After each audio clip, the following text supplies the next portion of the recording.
While you get dialing, it's time to end the saga of the Wright Stuff fish. And as you might know, some cranky animal rights group with too much time on their hands have been harassing this show with unproven nonsense about the suitability of Brad and Jen's bowl.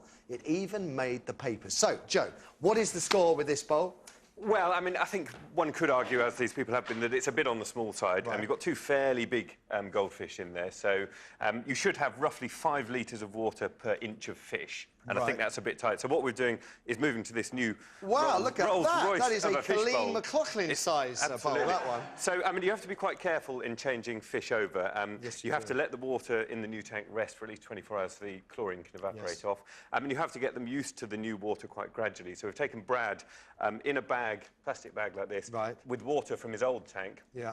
And we've popped him in here, and he's had about 15 minutes to sort of get used to the new environment, and we've been just sort of gradually topping him up with water. So what we're going to do now is give him his freedom. Release Brad. Release Brad into the new tank. Angelina will be broken-hearted. And she will join him shortly. So he's now got this new palatial tank. The two of them can enjoy that. And OK. 8 years Brad and Jen have been together.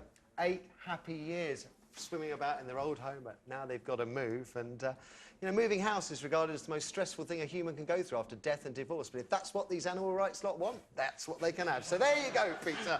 Can you stop ringing and emailing us 3 times a day now? Why not pick on these fish-hating swine instead? Dolphins, cruelly eating fish without a thought for their welfare. Not to mention otters. Wow, what a coat he'd make. Now, and then there are seals. They love the taste of freshly killed fish. Not to mention this so-and-so, Captain Birdseye. He rips the fingers off my piscatorial pals and coats them in breadcrumbs.